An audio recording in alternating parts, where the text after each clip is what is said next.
Welcome to EmergencyMedicineCases.com. I'm your host, Dr. Anton Hellman, bringing you Canada's brightest minds in emergency medicine from EMC Studios in Toronto. Our guest experts on this episode, number 17 on stroke, are Dr. Daniel Selchen and Dr. Walter Himmel. Dr. Himmel is an emergency physician at North York General, Scarborough General, and Toronto East General Hospitals. He's a world-renowned speaker in emergency medicine and recipient of multiple teaching awards. Dr. Selchen is a neurologist and a Rhodes Scholar. He is the head of the Division of Neurology and Regional Stroke Program at St. Michael's Hospital in Toronto. He was the medical director of the West Greater Toronto Area Stroke Centre from 2001 to 2008 and is a researcher in stroke and TIA. Stroke is the leading cause of disability among adults in North America, and I'm talking serious disability. Permanent hemiparesis, inability to walk without assistance, aphasia, and institutionalization are common with many strokes. Historically, there's been little we could do in the ED for patients who presented with stroke, but the last 15 years has seen some significant progress. Progress not only in the benefits of lytic therapy, but also improvement in general stroke care both in the ED and in hospital, and the increasing use of dedicated stroke units. Today, we're lucky to have the triumphant return to EMC, backed by popular demand, two experts with a combined clinical experience of over 60 years. Dr. Himmel, who's probably my number one emergency doctor mentor, and Dr. Selchen, who runs a stroke program at St. Michael's Hospital in Toronto. With them, we're going to discuss four essential and controversial topics in stroke for the practicing emergency doctor. Thrombolysis, the new alternative to warfarin, that is dabigatran, the management of intracranial hemorrhage, and the things that you can do in the ED for your stroke patients that will make a difference. Before listening to this episode, I highly recommend that you give episode 6 on TIA a listen, or a quick read of the written summary at least, where Dr. Himmel and Dr. Selchen covered the 4 types of stroke, the ABCD2 Score, the importance of early carotid imaging, TIA and stroke mimics, unusual causes of stroke, secondary prevention of stroke including antiplatelet choices after TIA, basilar artery disease, and an approach to vertigo. Before we get into talking about stroke and the use of lytics in stroke, we're going to expand on some of the things that we talked about in episode 6 on TIA. And the first thing we're going to talk about is the ABCD2 score. So without further ado, I'd like to welcome back Dr. Himmel and Dr. Selchen. Glad to be here. Nice to be back. Great. So let's jump right into our first case.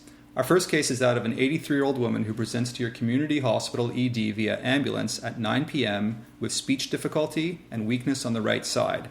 She was well until dinner when her husband observed her slump over in her chair at about 7 p.m. She was unable to speak and could not move her right arm or leg. Her past medical history includes a TIA 3 months prior, for which she was put on aspirin for stroke prevention, diabetes and hypertension, for which she is taking metformin and Atacand. Her carotid Doppler was considered non-surgical at the time of the TIA. She has no known cardioembolic risk factors, specifically no AFib, no recent MI, and no valvular disease. Her vital signs on arrival were normal except for a blood pressure of 175 on 100. A finger prick glucose check was moderately elevated at 13. She appeared alert but was unable to speak intelligibly. She had an obvious facial droop. She could move her right arm and leg, but could not lift her either limb off the bed. An ECG showed normal sinus rhythm. The CT of the head showed no hemorrhage and no early ischemic changes. Her CBC and INR were normal. It's now 10:15 p.m., 3¼ hours after symptom onset. Dr. Himmel, in episode 6 on TIA, we talked about the ABCD2 score and that it can be helpful to identify those patients at high risk of subsequent stroke after TIA, because it identified the most important risk factors for stroke, and it identified the physical findings that were the most predictive of a true vascular event. The ABCD2 score has been used extensively as a disposition decision tool for patients with TIA in the ED. However, recently, the value of the ABCD2 score in predicting stroke has been questioned. There's been 2 recent studies on this topic this year, one out of the Annals of Emergency Medicine, and another in the Canadian Association Medical Journal from Jeff Perry and Ian Steele out of Ottawa, just hot off the press as of this recording. So Dr. Himmel, can you tell us a little bit about these studies, what their conclusions were, and how we should incorporate their findings into our daily clinical practice? Sure. When I first read these 2 studies, frankly, I was shocked. But upon reflection and reflection, It's all beginning to make sense to me. The ABCD2 score is based on the work of S. Claiborne Johnson from California and Peter Rothwell from Britain in Oxfordshire. And they suggested strongly that as you had more risk factors based on age, blood pressure, paralysis, speech deficit, that the risk of your stroke was very high in the first 2 days and, of course, in the first 3 months. And they predicted a risk of stroke of approximately 10% in 3 months and as high as 5% in the first 2 days. But these studies are challenging. We know from the work in syncope that every study deserves internal validation and external validation. We also know from work in syncope that complex topics are often not reduced to simple formulas. So what do these two studies show? Well, those two studies are quite different. The first study, reported in Annals, was based on work in the Mayo Clinic between 2001 and 2006. But the population here was quite different. These patients were treated extremely aggressively. They were seen by multiple physicians. They were investigated aggressively with cardiograms, blood tests, CT scans, almost immediate Doppler of the neck, and early surgical referral. This population is treated and investigated urgently. Here's what they found. They found that the risk of a stroke at 7 days varied from 1.1% to as high as 3.6% at 90 days. So certainly the risk of a stroke was high, but much less than the original work of the ABCD2 score. And the study demonstrates, to my mind, when you treat patients extraordinarily aggressively, two things happens. Number one, the risk of a stroke drops dramatically. And number two, the sensitivity and specificity of the original ABCD2 score will be significantly altered because the patients are very different. So my conclusion from the Annals paper would be the following. The ABCD2 score is helpful and that it points out a TA is a major risk for a stroke and urgent evaluation is important.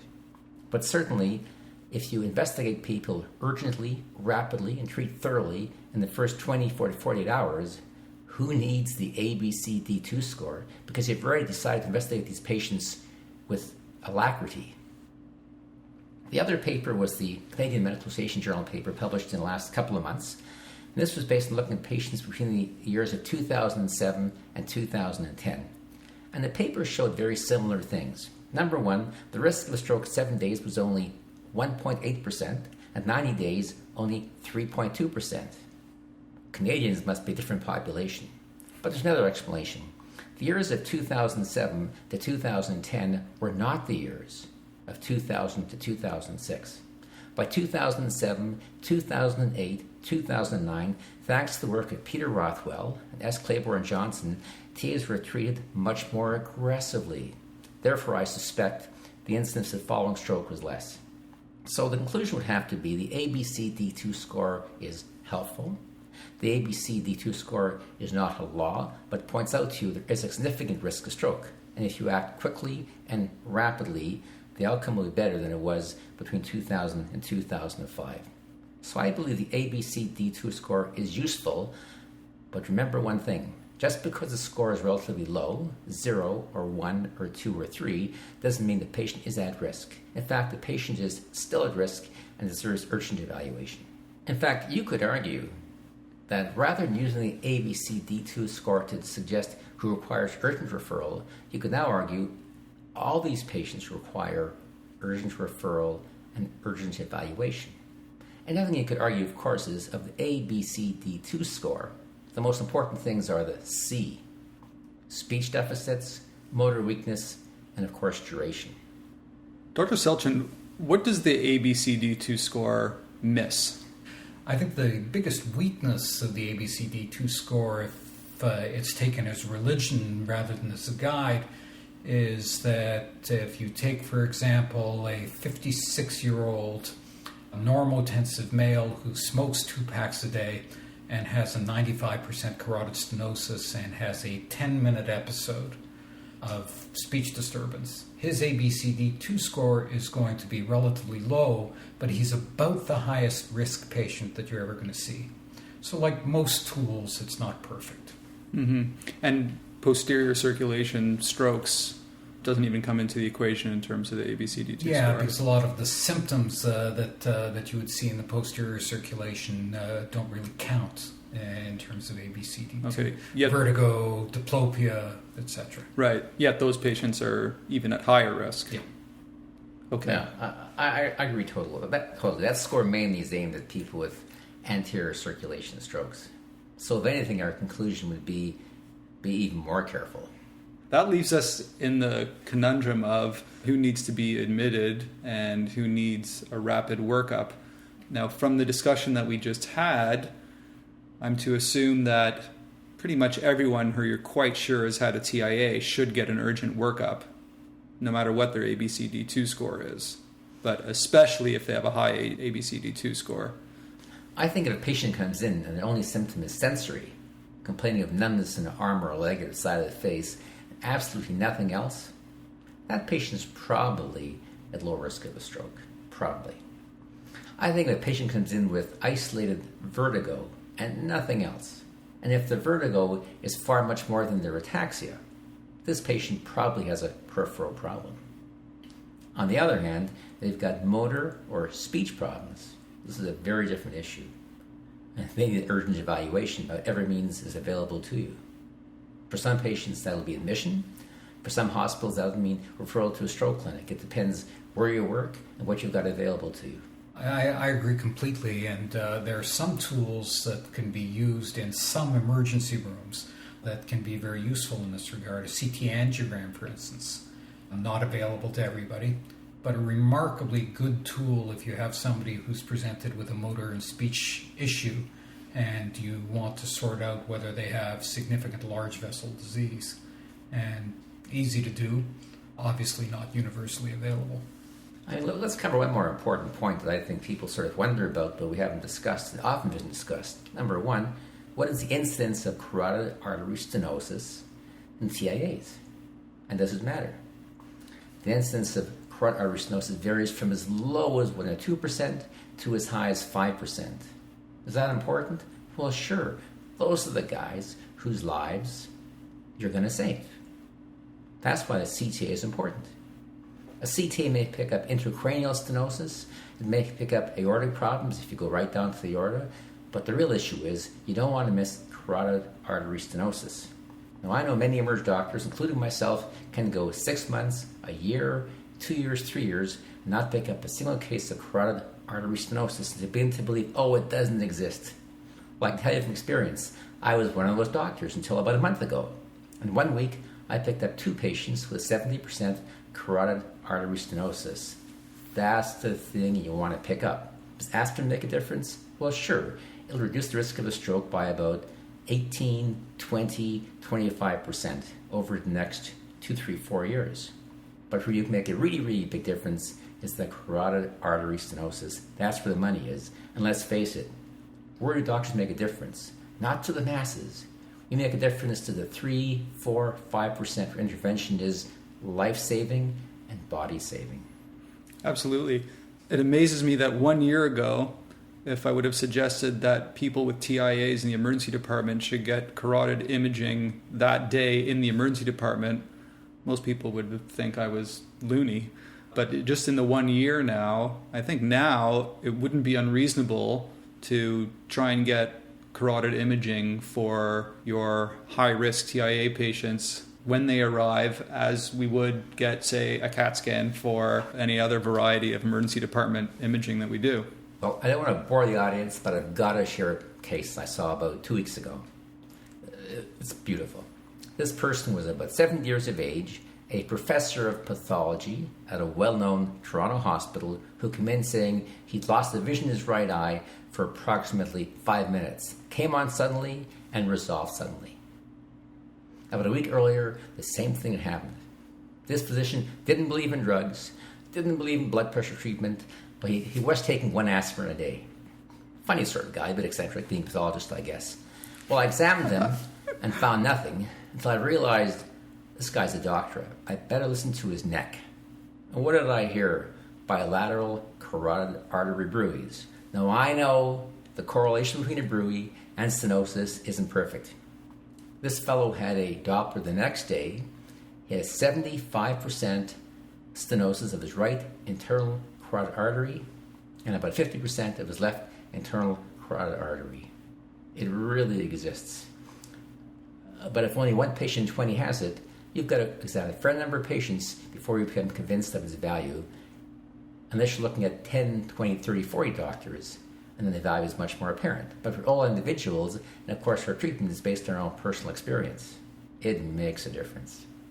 And Dr. Hellman, if we have this discussion in 8 or 9 years, we'll probably be looking at a time when patients who come in with real TIAs will have an MRI, MRA in the emergency room. So not only will we know their vascular status, we'll pick up the 40 or 50% of them who've actually had a stroke. And that's really the tool that would be ideal for this scenario, but we're not there yet. Okay. And of course, in heart disease in Toronto with ST elevation infarct, they're all getting the angiograms. This would have been unimaginable 10 years ago, maybe even 5 years ago. Yeah, things have changed. It's amazing. So we keep waiting on the world to change. We keep on waiting on the world to change. Let's talk about TPA in stroke. Just a little bit of background. First, in this case, our 83-year-old patient with an obvious ischemic stroke has a blood pressure of 175 over 100, and now it's about 3.5 hours after symptom onset, and the decision needs to be made whether or not to thrombolyze. First, we need to ask, why lytics for stroke? Well, we know that lytics given early in STEMI saves lives and improves outcomes, as lytics bust the offending clot and help to restore perfusion to the viable tissue, so it makes sense that the same might be true for strokes. MRI and CT perfusion studies in patients with acute stroke suggest that the ischemic areas of the brain may in some cases remain viable for as long as 24 hours, with the potential for restoration of normal function after reperfusion. We know that the outcomes for IV lytics for stroke patients is probably not quite as good as that for MI, but it still remains a controversial topic despite several guidelines that endorse its use in the right patient within the right time period.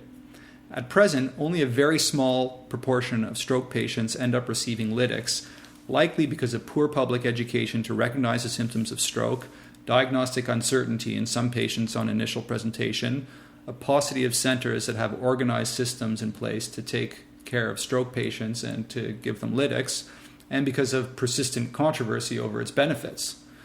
Let's first talk about TPA given within 3 hours of stroke symptom onset. Some experts believe that TPA within 3 hours of stroke in selected patients has a clear benefit in routine practice that's highly effective, reasonably safe, and grossly underused, while others, like Jerry Hoffman, for example, believe that the benefits of TPA in stroke is unproven and that it should not be applied to real-world practice, based on the opinion of the landmark TPA stroke trial, the NINS trial, which he believes was misinterpreted. So let's go through a little history of the big studies in lytic and stroke, and if you could just review for us what the main findings of the big studies were and how we've come to our present day practice of lytic and stroke. The really major trial in this area was the NINS trial. I think it's important to remember that the NINS trial wasn't one trial, it was two trials. It was a 0 to 90 minute trial and a 90 to 180 minute trial.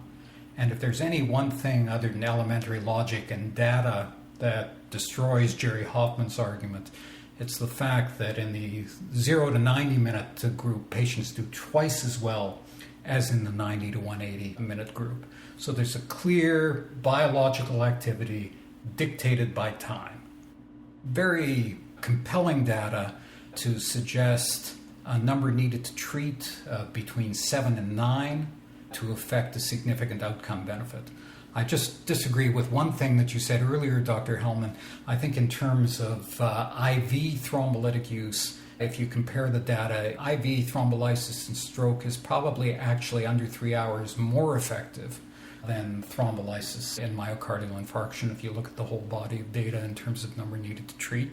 And the notion that the data was misrepresented, every time another issue was raised about this data, it was reanalyzed. No clinical trial data, I think, in the history of man has ever been reanalyzed as many times as this data, the results are always the same. And it astonishes me, I must say, that there's still a controversy about this data. The other major data I guess we'll touch on later is the 3 to 4.5 hour data from the ECAS-3 trial. Let me just mention it now because it has the same biological consistency. When you go between 3 and 4.5 hours, patients do not do as well, do not get as much benefit as they do at 0 to 90 or 90 to 180. So time is a very, very important factor here. There also is a meta-analysis putting all of the thrombolytic data together, which clearly indicates, in terms of the arguments about this being one trial, that if you do the meta-analysis, the exact same line holds, and there's a rare thing in medical data. There's a linear relationship between time of treatment and outcome, which I think is if there's one crucial message about this, that's it. Well, let's talk about the history of mankind. It's the history of successive approximation to improvements and improvements and improvements. Now, as you know, with myocardial infarction, there's been tons of studies, each one showing an improvement on the previous study. There's probably 19 studies looking at the use of TPA in strokes going back over 20 years. There's no question the original work called the ASK study, the MAST-E, the MAST-I, looked at streptokinase. Ineffective, so let's dismiss that.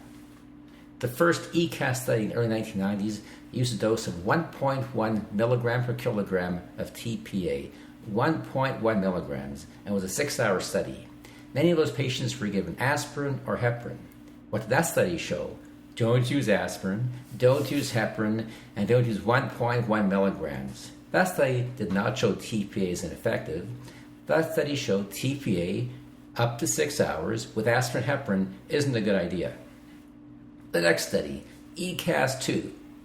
That study was a study of 0.9 milligram per kilogram, up to 6 hours. Did that study show harm?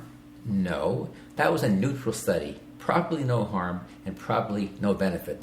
We can talk about a hemorrhage, symptomatic hemorrhage, but as a patient outcome, that was a neutral study. There was actually a benefit of about 3.7% in terms of a modified Ratkin score of 0 or 1. In plain words, more patients did well, but because of the downsides, that was a neutral study. So, what do we learn from ECAS-2? You got to be careful. 0.9 milligram is a reasonable dose, and 6 hours is probably too long. The NIN study was done about the same time. What did the NIN study show? 624 patients. The NIN study showed if you treat patients within 3 hours, if you know what you're doing and you use exact exclusion criteria, for example, a platelet count must be over 100,000, your INR must be 1.5 or 1.7 or less. Of course, the trial reported a pro time of 15 seconds. It's not quite sure what that corresponds to, but let's say an INR 1.5 or 1.7. We can debate that later. If you follow all the exclusionary principles carefully, patients do better. Now, of course, how are patients scored? They were scored by 4 different systems. The stroke score, a Ratkin score, which basically tells you how well you're functioning. They were scored by a Barthel score, which tells you how well do you function with day-to-day activities, and a couple of other scores as well. And as Dr. Selchen said, the absolute risk reduction, the number of patients who did better, varied from 11 to 13% depending on the score. Now, how many patients do TPA save in myocardial infarction? 4%. How many patients does TPA save in strokes? 11 to 13%. And let's face it, when TPA came out from myocardial infarction, was there any intracranial hemorrhaging? Yes. What was the incidence? 0.3%, 0.5%, 1%. And the elderly, how many have intracranial hemorrhaging? In many studies, more than 1%. Did people speak about that? No. There is risk with TPA even in myocardial infarction. Let's look at the Atlanta study. That was a study that was very complicated. When the Atlanta study first began, it was going to look at patients from 0 to 6 hours. Of course, ECAS work was reported, so the Atlanta study was changed to 0 to 5 hours. Well, then the NIT study came out, Atlantis guy says, oh, forget the 0 to 5. We know 0 to 3 is okay. We know 5 to 6 isn't great. Let's look at 3 to 5 hours. And that was a negative study. But of course, in the Atlantis study, a fair number of patients were between the 4 and 5 hour period. So what did the Atlantis study tell you? Well, it tells you when you get close to 4 and 5 hours, TPA may be a risky thing to do. So I've been a bit more long-winded about it. As Dr. Selchen said, we've got biological realities. The longer you wait, the worse the outcome. So my read is this. TPA is a bit like water and sex. They're great things. You can't live without them, but you have to know what you're doing because they can kill you if you don't know what you're doing. So rather than dismiss TPA, one has to look at the data. And rather than arguing that there were 16 negative studies and 2 positive studies, I would say the studies over time have shown better and better results with more and more specific exclusions and more attention to time and detail, and we're gradually approaching a useful truth. And in fact, my read is TPA in the right system, in the right hands, with well-prepared, committed physicians, saves not just lives, it makes your life more useful. Now, certainly people argue there weren't that many lives saved, and that's correct. But in terms of functional life, if you have a chance, absolute chance of having 11 to 15 minutes chance of having better speech, better ability to walk, to function, and to communicate, that's a fantastic drug. I think TPA is remarkably effective, but you really have to know what you're doing. So putting all the trials together, you mentioned a number needed to treat between 7 and 9 if given within 3 hours. Yep. And it's a number needed to treat of about 4.5 if given within 90 minutes. And as you go out further, time is of the essence. Obviously, it's less and less. Now, we'll get onto the ECAS-3 trial, which extended the window to 4.5 hours. Dr. Himmel, you had mentioned the Atlantis trial, which was 3 to 5 hours. This is something that I've tried to get my head around. Why is it that the Atlantis trial was a negative trial, but the ECAS-3 trial was a positive trial and the time was about the same? Dr. Selchen? I think there are several issues. I think, to my mind, the biggest one is actually imaging. And I think Dr. Himmel's comments about improvement and quality control are very essential. In the ECAS-3 trial, a tremendous amount of attention was paid to the initial MRI scan. And in a rather large trial, the percentage of violators in terms of the MRI scans was exceedingly small. So the bottom line is that the longer you go out in time from the event, the more attention you have to pay to the scan. Because if you've got a patient who already has a completed infarct on their CT scan, you're not likely to do them any good with TPA, and you may actually be much more likely to do harm than to do good. So I think when you look at extending the time window, imaging becomes much more important. And I think the success of ECAS-3 in extending that window was because of very careful attention to detail in evaluating the imaging. I also think in the ECAS-3 trial, if you read the paper carefully, it points out the following. 10% of the patients were treated between 3 and 3.5 hours, and 47% between 3.5 and 4 hours. In plain words, well over half the patients were treated between 3 and 4 hours. In the Atlantis trial, a large number of patients were treated between 4 and 5 hours. So clearly, time matters. And when you're getting up to 3 and 4 and 5 hours, 30 minutes makes a big difference.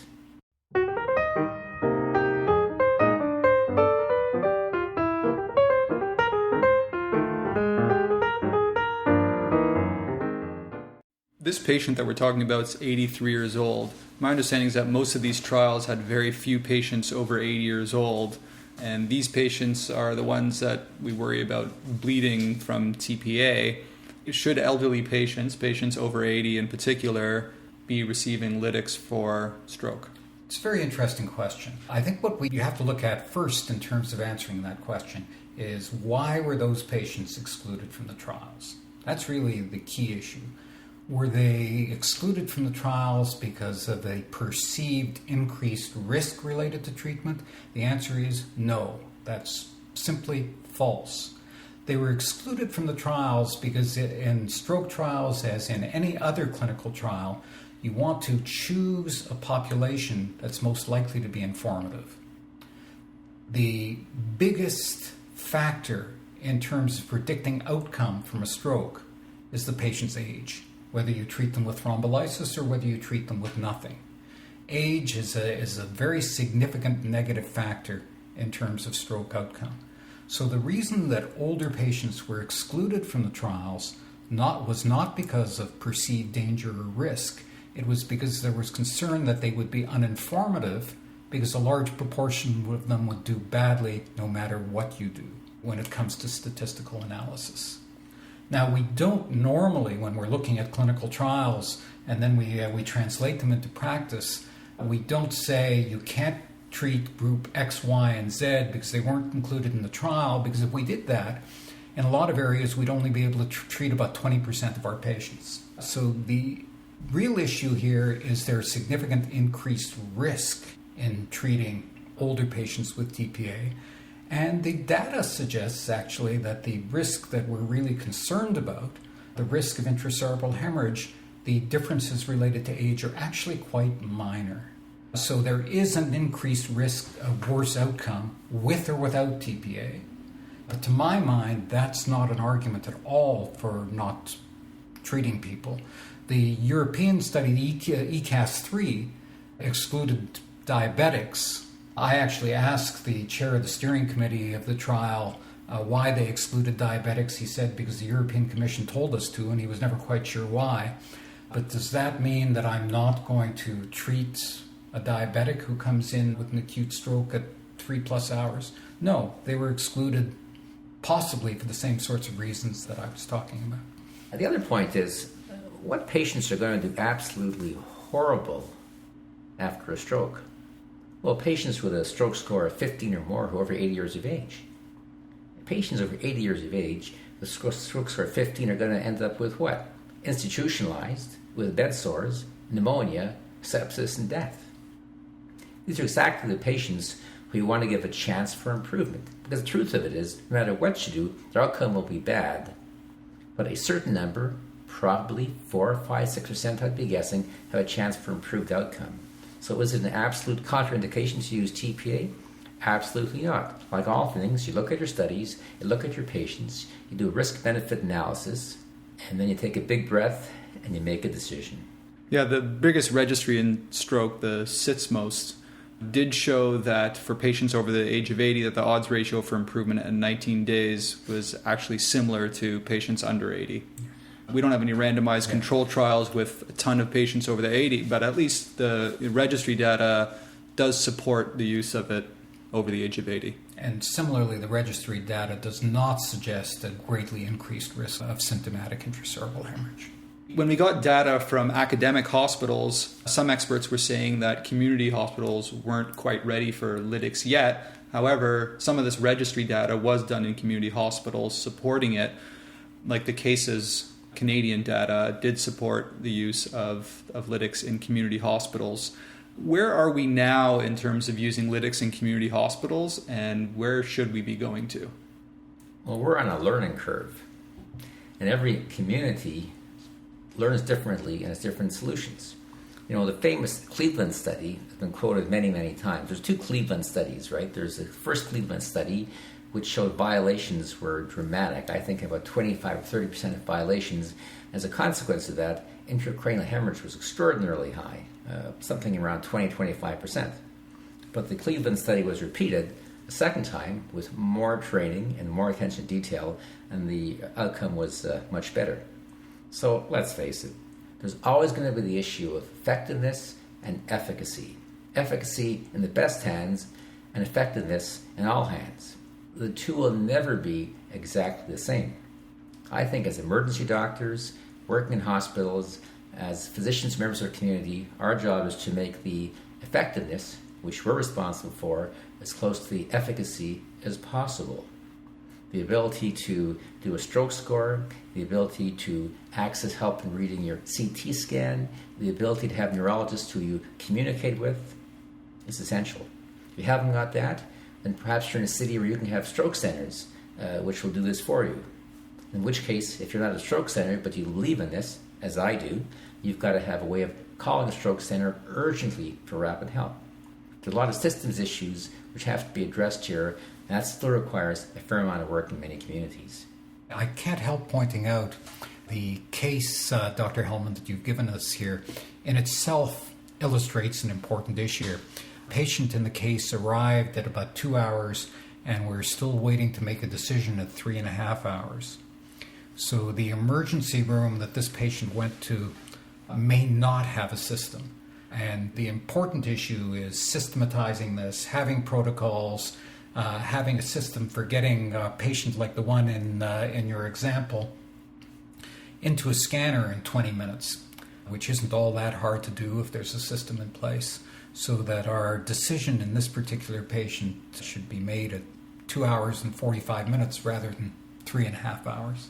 When the right time comes, Lord, some are gonna charge you treat. And when the right time comes, We've talked a lot up till now about time to treatment.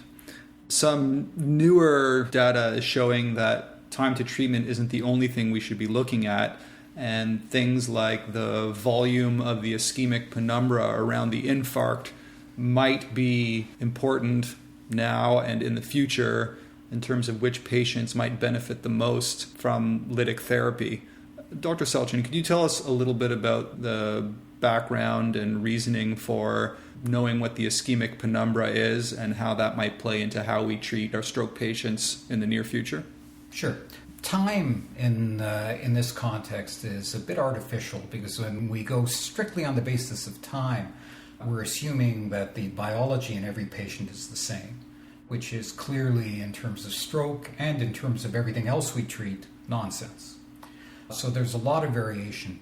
You'll see for emerge docs who see people with strokes on a regular basis, they'll have seen patients who at 2 hours have a big completed stroke on their CAT scan and are basically done.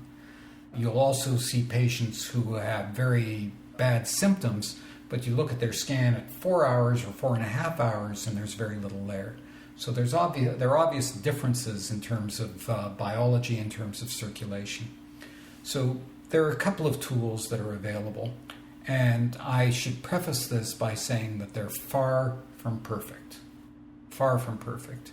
If you're working in an institution like probably 99% of us are in Canada at this point, where your imaging is CT-based, there is a technique called CT perfusion scanning, where we look for a mismatch between perfusion and the area of damage. So we're looking at a mismatch which we take to be the ischemic penumbra. I confess that at 0 to 3 hours in a patient who has a good unenhanced CT scan, I don't pay that much attention to the perfusion imaging.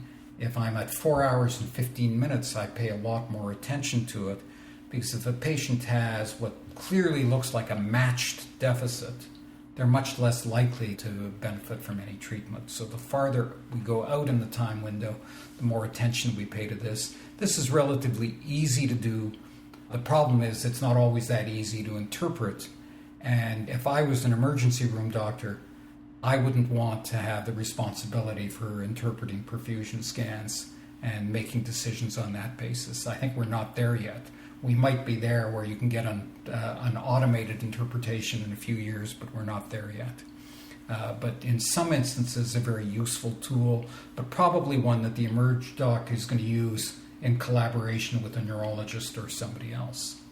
If you're MR-based, one can look at a diffusion-perfusion mismatch where you can actually see the core of the infarct on a diffusion MR and use other techniques to look at the penumbra. This is also, in terms of evidence, this is still really an unproven construct, But there are early trials suggest that it's helpful in selecting patients, particularly in a later time window. Okay, you had mentioned that the CT perfusion images can be helpful closer to the 4.5 hour time cutoff. And I'm not suggesting this for emergency room doctors, but even beyond the 4.5 hours for someone like me. Yeah, and that brings up the new endovascular techniques, intra-arterial thrombolysis, for example, that they're doing in some centers in the States now. And are they doing... Yes, we do. We do intra-arterial treatment for certain stroke types. Yeah. Okay. Could you just give us just a quick run of which kind of patients you do use intra-arterial thrombolytics for? Sure. We do a CT angiogram on basically everybody who has a large vessel stroke, unless there's a very specific reason for not doing it. If the patient has a carotid T occlusion, so a collusion at the top of the carotid extending into the middle cerebral, or has a very proximal large middle cerebral artery clot, experience tells us that TPA doesn't work very well in those populations. Probably better than nothing, but doesn't work very well. People have the notion that TPA is a high explosive. It isn't. It's a nibbler. So what TPA does is nibble away from the outside of the clot. So clot volume is a very significant factor. So we tend to treat intra-arterially in cases where the clot volume is very large and we doubt that we're going to be able to break it up with an intravenous thrombolytic. Now, what we will frequently do, and this again, I don't want to pretend that this is evidence-based medicine because the trial work is ongoing. What we will very often do is treat a patient intravenously initially, because even in the best hands, getting a patient into a cath lab for an intra-arterial procedure will take an hour or close to an hour. And so we want to give the benefit of the established treatment while we get a little bit more adventurous. But the biggest determinant is clot volume. Okay, and is there a time cutoff for the intra-arterial thrombolysis?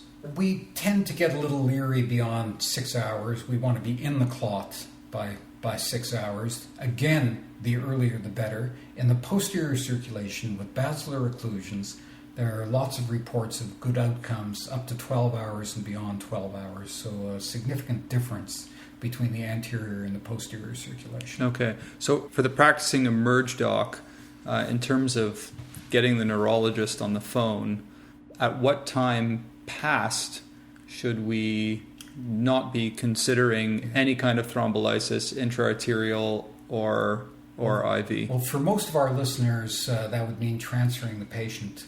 And I think if you're beyond 4 hours, unless it's the posterior circulation, in the anterior circulation, by the time you transfer a patient, reassess them, get them into a cath lab, I would think that 4 hours. I think much beyond that is probably going out of what's reasonable. Posterior circulation, totally different story.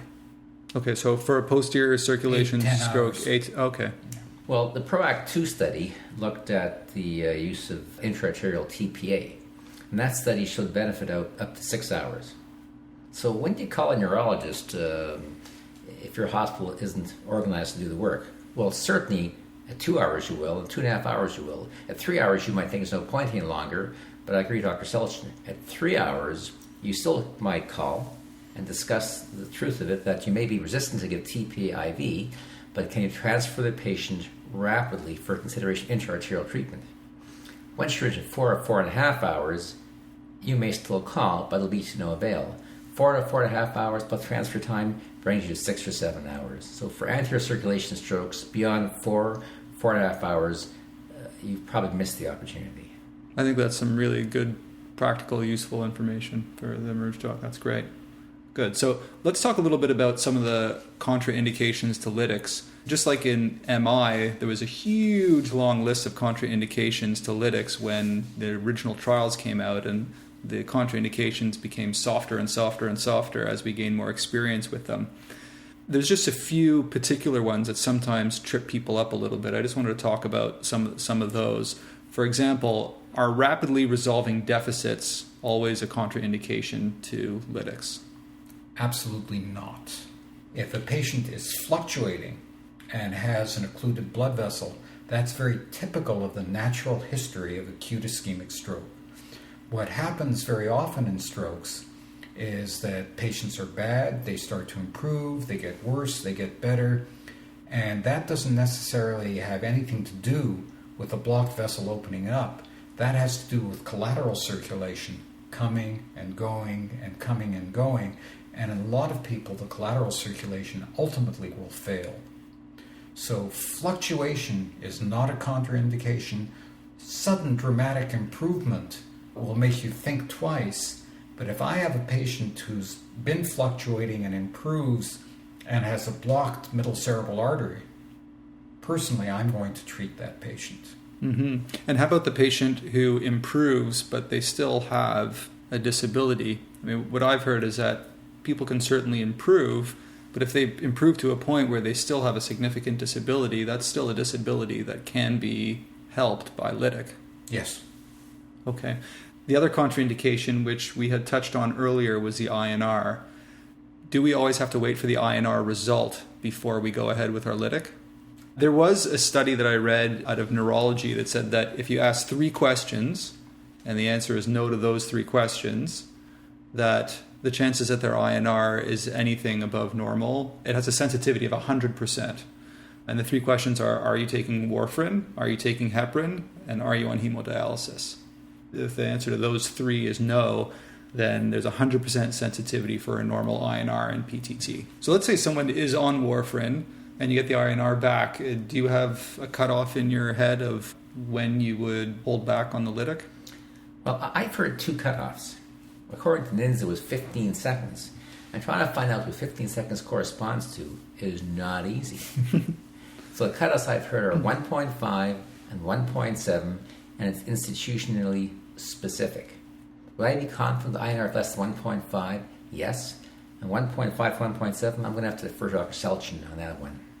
I'll treat below 1.7. So in terms of resolving deficits, unless they've resolved completely to 0, a lot of stroke neurologists will still recommend giving lytic. In terms of INR, you generally don't need to wait for the INR result if the patient's not on warfarin or on heparin or on hemodialysis or has obvious liver disease, which we see several of at St. Mike's. And if you could just review for the listeners what the absolute contraindications are in terms of blood work. The one that sometimes gets forgotten is platelet count. And I get nervous. I've treated below 100,000, but I wouldn't recommend that anyone in an emergency room without significant support do so. I think it's just as important as the INR. Let's talk about blood sugar. At the NINS trial, in fact, all the trials suggest if your blood sugar is less than 50 milligram percent in the USA or 2.7 millimoles in the rest of the world, that's a contraindication TPA. I've never fully understood that.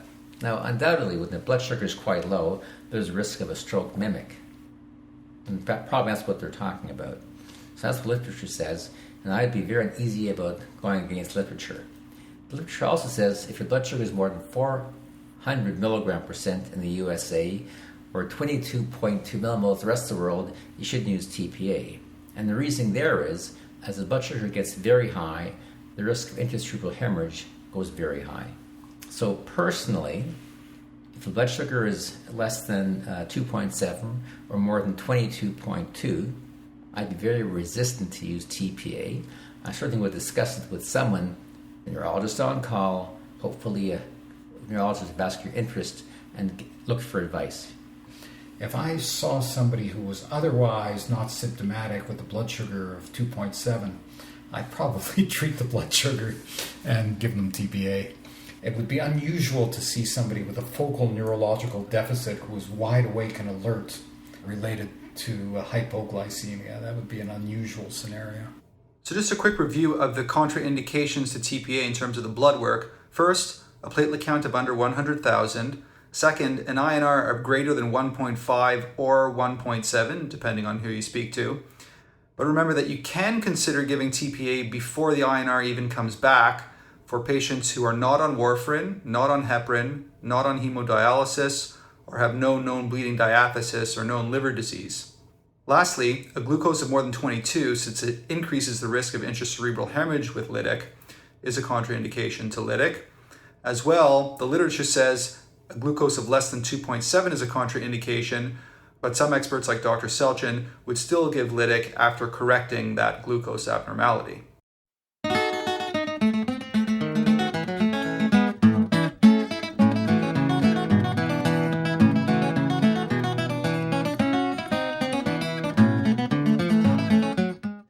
I'd like to talk a little bit more about imaging. We've talked about imaging a little bit.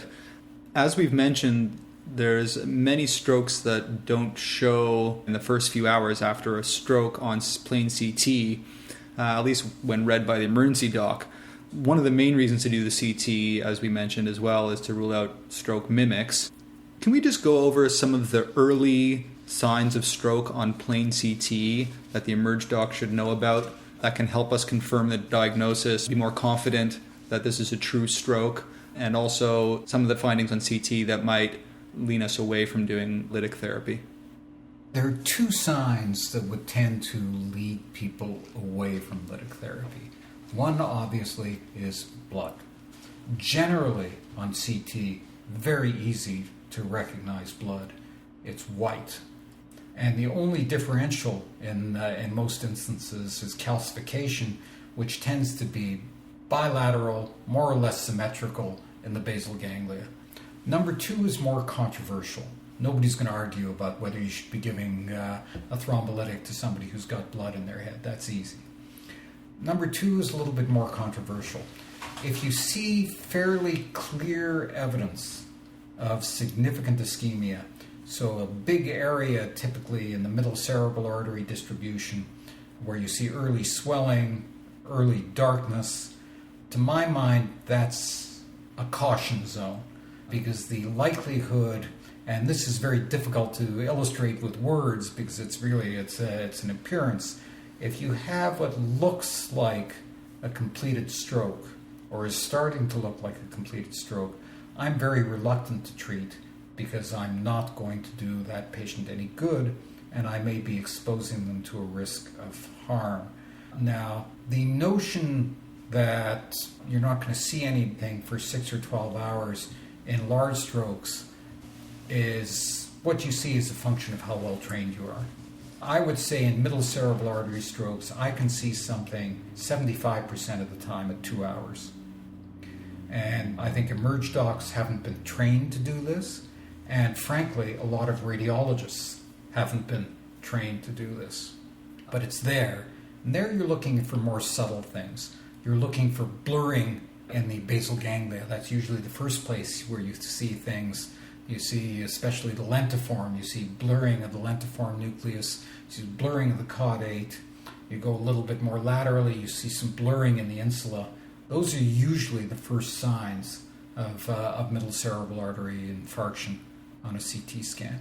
Those are not contraindications to thrombolysis. Those are actually strong arguments for thrombolysis, because if the clinical picture shows that the cortex is involved and you're seeing some involvement of deep structures, that suggests that there's brain to save there.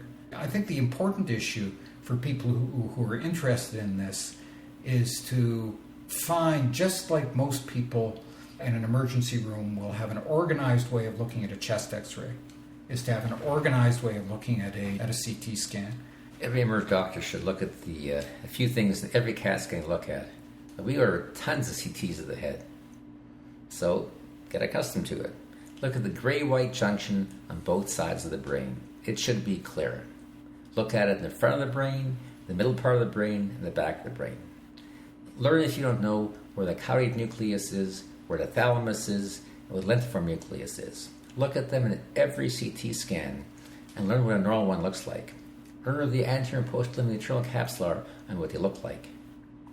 After looking at 10, 20, 30, 40 CT scans, I must order 2 or 3 or 4 per shift of the head at least. Every confused elderly patient, I ordered a ton of them. Look at every single one, and I think it's helpful to get familiar with the clarity between the gray and the white matter of the brain, the clarity of the healthy brain of the basal ganglia, and the clarity of the gray-white junction at the insula. Now, certainly, if you see obscuration of those in many areas of the brain, the so-called one-third of the brain, the middle cerebral artery distribution, which means seeing it in two lobes, I would say you probably should, and you might just anyways, call a radiologist quickly to validate what you've just seen. Gray-white junction clarity, clarity of the basal ganglia, obscuration of the basal ganglia, clarity of the internal capsule. That's what you're looking for. Now, sulcal effacement, of course, refers to edema of the gyri, which makes the sulci a bit smaller and so forth. So that takes experience as well. And of course, midline shift. But if you're going to see midline shift, you're going to have lots of changes by then. Absolutely. The one sign that I've read about and heard about and seen once, but probably I've only seen once because I haven't looked at enough of them, is the hyperdense MCA sign. I would exercise caution in interpreting hyperdense MCAs until you generate a fair amount of experience, because there are a lot more hyperdense MCA mimics than there are stroke mimics, and they're more common. So the classic contraindication to lytic in terms of finding something on the CT scan, as you mentioned, was bleed, the obvious one. And the second one, I just want to clarify. It's obvious infarction. It's obvious. So I hear numbers like more than 1/3 of the MCA territory. After doing this for many years, I still have no idea what 1/3 of the MCA territory means. I don't know how to quantify that. But if you're seeing significant hypodensity in a big chunk of cortex, then the horse is probably out of the barn. Or certainly the large part of two lobes. Yeah. Your frontal lobe and temporal lobe, frontal lobe and parietal lobe, your basal ganglia are all sort of hypodense. And those are pretty scary findings. And as I mentioned earlier, you can occasionally see this remarkably quickly in people who have an isolated hemisphere who don't have any collateral flow. You can see it in an hour and a half.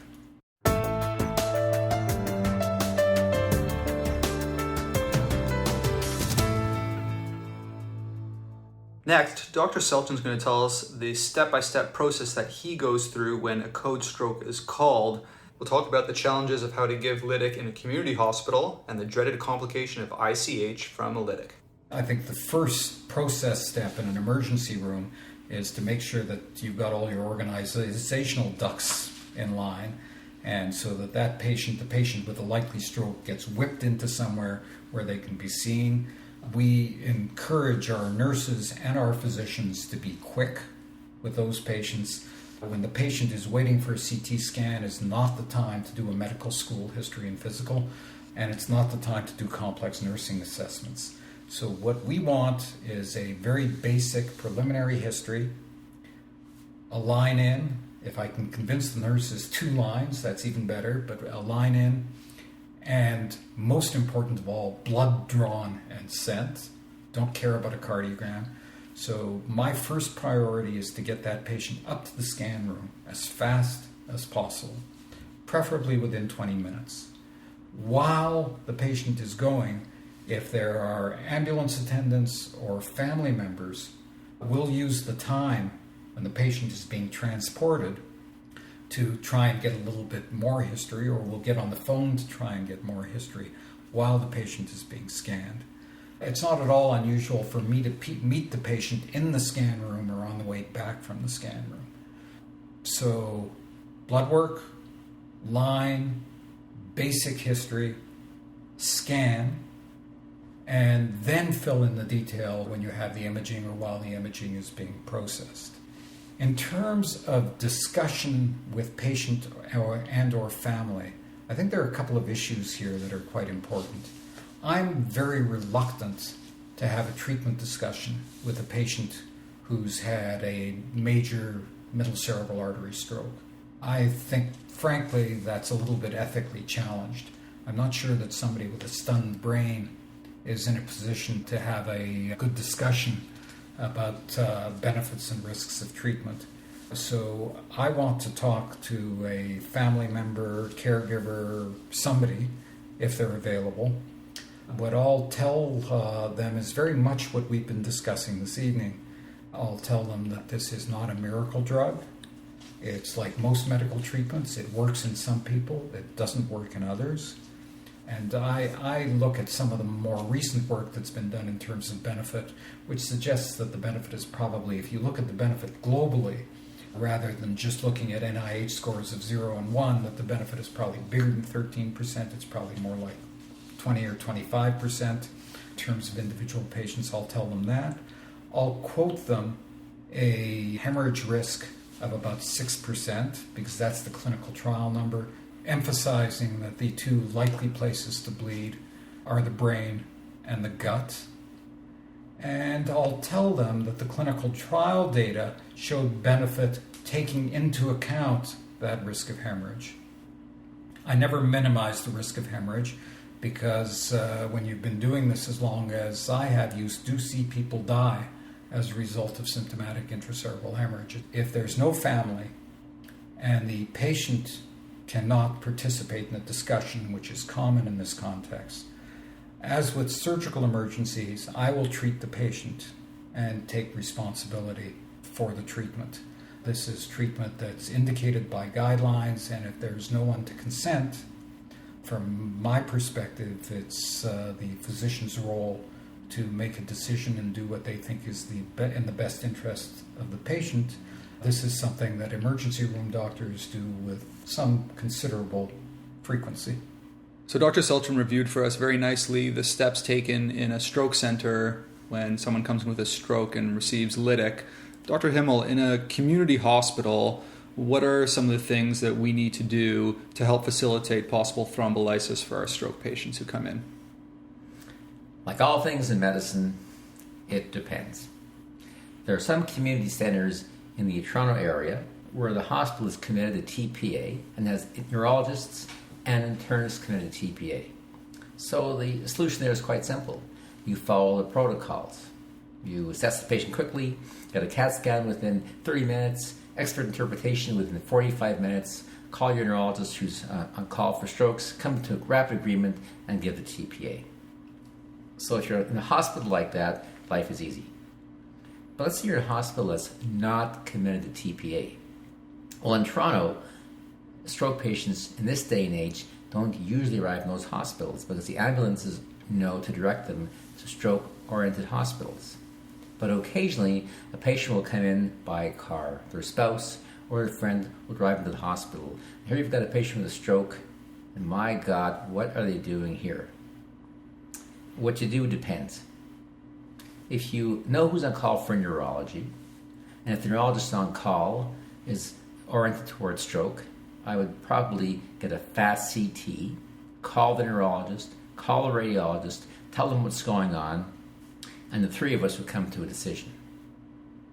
On the other hand, if you're in an area where the radiologists are uncooperative, if you're in a hospital where the neurologist is on call, someone who simply does not want to get involved with TPA management, then you're in a tough spot. What I do in those situations is the following. I call the nearest stroke center. I find the physicians that are extremely receptive, and I tell them, I've got a patient, here's the history, I've just sent them to the CT scanner, I'll actually call these doctors before I get the CT results, what should I do? And they usually will say, call me back when I get the CT scan. I'll then call a radiologist, get the read in the CT scan, and call back the stroke neurologist, and we'll come up to a decision. It might be to transfer the patient, it might be to hold my hand and say, go ahead and give the TPA. The issue of transferring patients is a difficult one under the current model, because no matter what the intentions of the emergency room doctor are, the system works against transfers. We've spent a lot of time today emphasizing how important time is, and the 20-minute transfer invariably takes an hour and 20 minutes, and very often one is out of one's window by that point in time. So if there is a way for us to help an emergency room doctor by talking through the process, that's entirely legitimate use of the people on call at a regional center. Great. Let's move on to the rare occurrence, but sometimes does happen, and we've got to know as emergency doctors what to do, the rare occurrence of a patient who's received TPA in the emergency department and now has a possible intracranial hemorrhage. Dr. Himmel, could you go through for us how to recognize an intracranial hemorrhage in someone who's received TPA for stroke and how to manage that patient? Well, a symptomatic intracranial hemorrhage has to be symptomatic. Therefore, if the patient suddenly gets a headache, or suddenly deteriorates, or suddenly begins to vomit, or gets a headache and deteriorates and vomit, you have to get an immediate CT scan. Would you stop your TPA at that moment? Probably. And let's say you see a hemorrhage.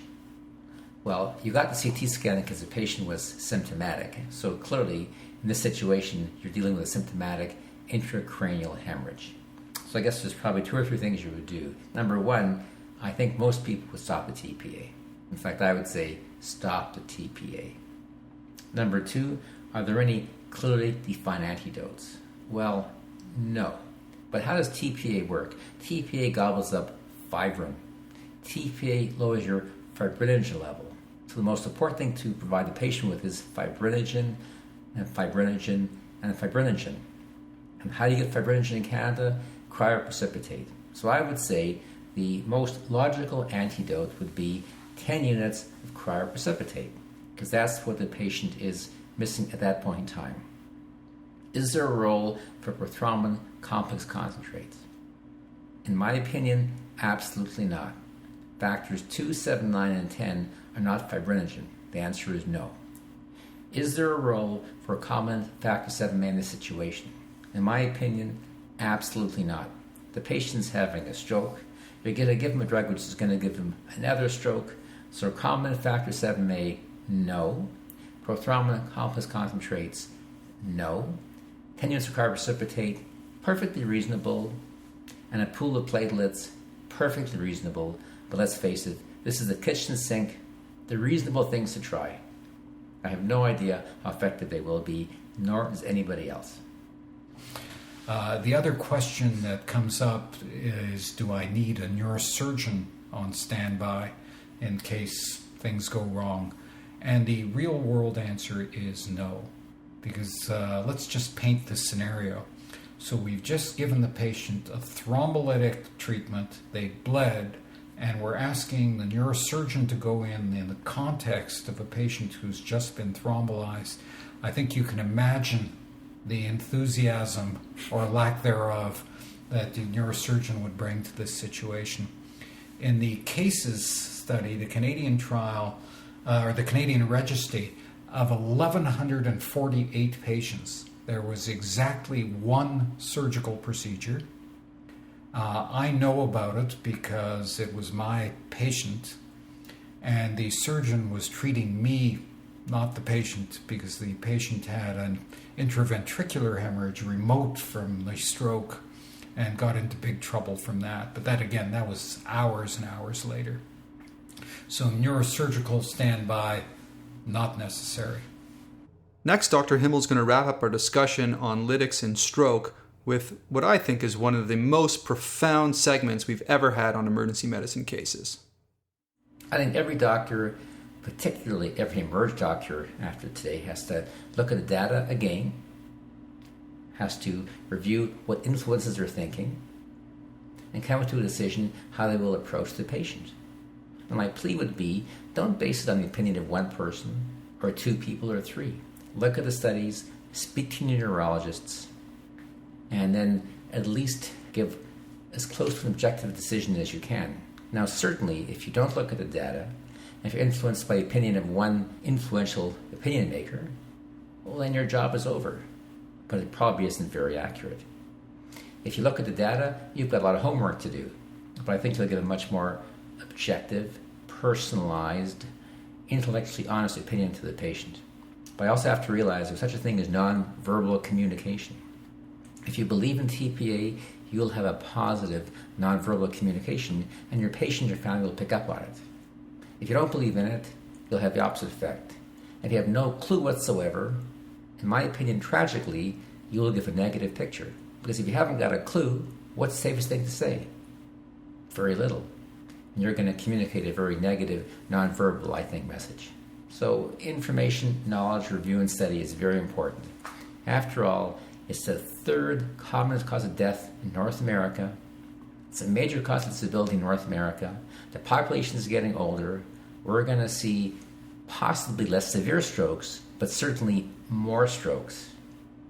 If nothing else today, I think the audience will probably be encouraged to review the data and rethink this entire topic from start to finish.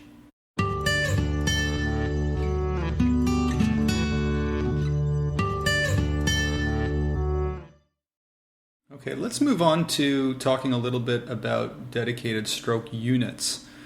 How do stroke teams and dedicated stroke units affect patient outcomes?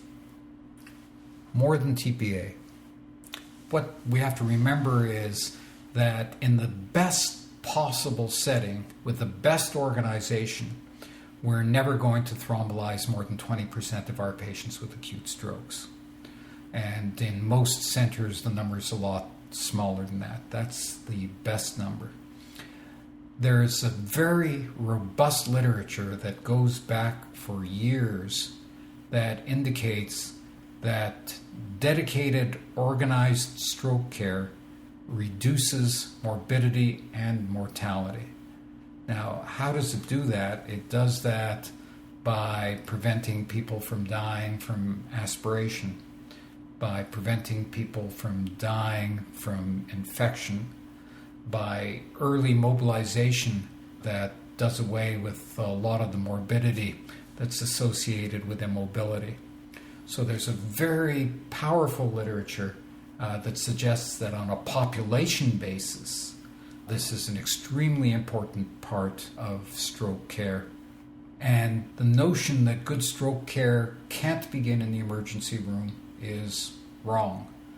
We know that fever is bad for the brain in the context of stroke, that outcomes in stroke are worse with even less than a degree of increased temperature. We know that significant hyperglycemia is a bad prognostic factor for stroke. We know that stroke is associated with dehydration, and it's just common sense to see that there are potential benefits for rehydrating someone through increased circulation in the context of acute stroke. We know that being careful about feeding people in the context of acute stroke can be a very important factor. So there are a lot of things that, even in the absence of the possibility of thrombolysing, there are a lot of things that an emergency room doctor can do very early on that can help to improve outcome. And ideally, I would think that emergency room doctors should be advocates for increasing this kind of treatment within their hospitals. That doesn't necessarily mean a geographically dedicated stroke unit. That's not possible in a lot of institutions. But it means trying to help to have a cohort of staff who understand what the issues are and committed to best practice care to improve outcomes. Great. That leads us very nicely into the specific ED supportive management of patients with stroke. Dr. Selchen mentioned a few of the very important things that emergency doctors should be aware about in terms of supportive management. Can you just review for us specifically what we should be doing for each of those particular issues? So there's tons of literature on this, but I'll start by the following. Emerg doctors can do a lot that'll help the patient, and emerg doctors can do a lot that'll harm the patient. Big time. So primum non nocere. First, let's not harm, and then let's help. First of all, ABC, airway, breathing, circulation. You've got to protect the airway. If the patient clearly is unable to maintain an O2 level that's acceptable, you have to assess their airway. And if they require intubation, you have to intubate the patient. Now, studies have clearly shown patients who require intubation have a very poor prognosis. Because the truth of it is, the stroke patients are usually reasonably awake. Maybe not with it or oriented, but they're awake. Airway management is crucial. And with that goes, of course, the concept NPO, nothing by mouth till they've been assessed in regards to swallowing.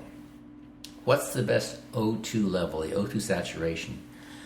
Some of the best recommendations come from the guidelines of the American College of Cardiology, American Stroke Association. And they recommend O2 sat of more than 92%. You don't need 100% by any means. It may even be harmful in the production of free radicals, but O2 level of more than 92%. What do you get for intravenous fluids? Hyponatremia is bad. Don't give D5W. Don't give 2/3, 1/3. Use normal saline and not Ringer's lactate.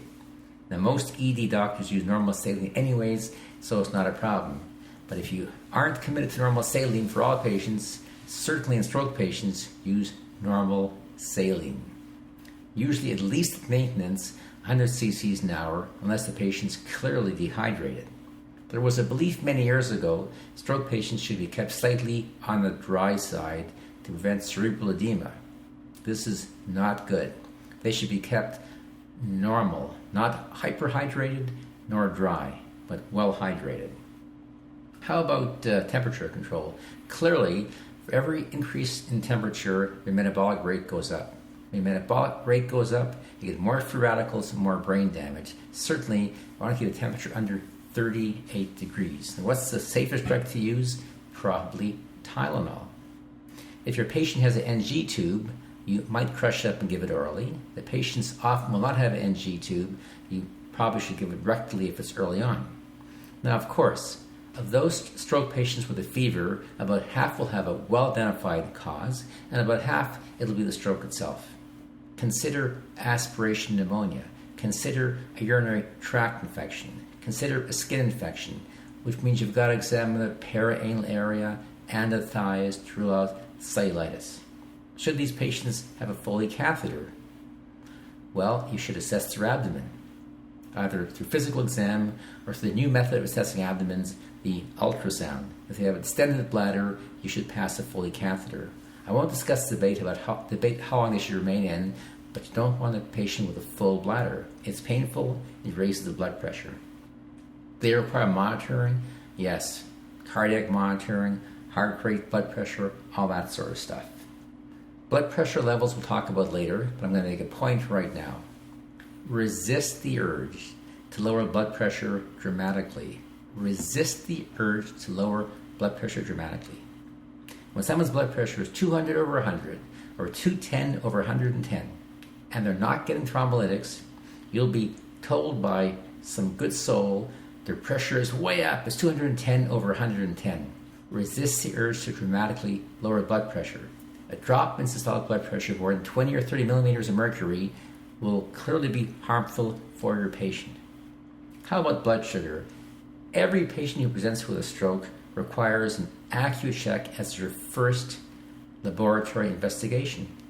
Blood sugar, blood sugar, blood sugar, to rule out stroke mimics. What are the current recommendations? Generally speaking, if you're extremely uptight, blood sugar of 5 to 8.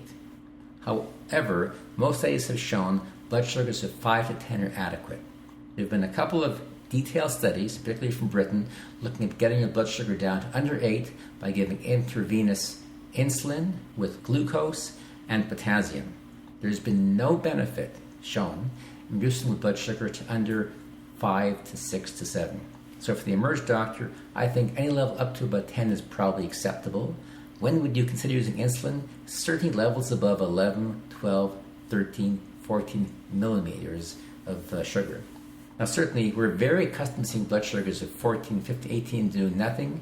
Consider giving insulin if the blood sugar is more than 11, but monitor the echo check on a regular basis. Monitor electrolytes on a regular basis. That's the essential stuff. So Dr. Himmel, you had mentioned that we were going to talk about blood pressure in a little bit more detail. We know that stroke patients with severely elevated blood pressure have worse outcomes, but when to give antihypertensives and what blood pressure goal we should be aiming for still remains quite controversial. The most recent AHA guidelines suggest that we should be treating a blood pressure of over 220 on 120 for patients who are not eligible for TPA, and a blood pressure of 185 on 110 for patients who are eligible for TPA, with drugs like labetalol or nicardipine. Now, there's no really good randomized control trials that led them to these conclusions. as you mentioned, one thing we definitely don't want to do is lower the blood pressure too quickly, because that'll decrease the cerebral perfusion pressure that might worsen ischemia.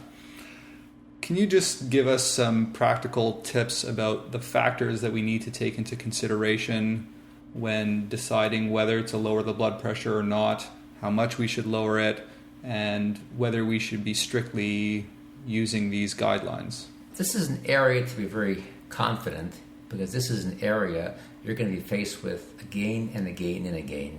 So you may as well get the guidelines down clearly so you're confident and have nothing to be unclear about. Most studies of blood pressure in stroke in the context of acute stroke are observational. And we know from observational studies that a systolic blood pressure of more than 180 suggests a poor outcome. A systolic blood pressure of less than about 100 suggests a poor outcome, sort of a U-shaped curve. The best pressure is more than 100 and less than 180 at the time of presentation. We also know that initially at the time of a stroke, blood pressure tends to be very, very high. It's a response to ischemia of the brain. So the first thing you want to make sure of is that the patient's breathing, their O2 levels are reasonable, they're comfortable, and their bladder isn't distended to their umbilicus, because that by itself will raise their blood pressure. There's three numbers worth remembering, I think, in regards to pressure, and I use the term mean arterial pressure, or MAP. And the three numbers are 150, 130, and 110. 150, 130, and 110. If the blood pressure is more than 220 over 120, that's a MAP of 150. Most recommendations suggest lowering the blood pressure by about 10%, 15 at the absolute most. Patient has a stroke and their BP is 220 over 120, the use of labetalol or nicardipine in the States. And what would you lower your pressure to? Maybe from 220 over 120 to about 180 over 105. Not much lower than that. There's risks you're going to harm the patient in this particular context. Now, of course, if they have aortic dissection, if they have ST elevation infarct, if they have pulmonary edema, you'll have to use lower numbers because now you're treating those conditions. If they have malignant hypertension with multifocal signs suggesting encephalopathy, then you're going to have to use different guidelines. But in the presence of a clear-cut stroke, you certainly are justified in treating 220 over 120, which is a MAP of 150.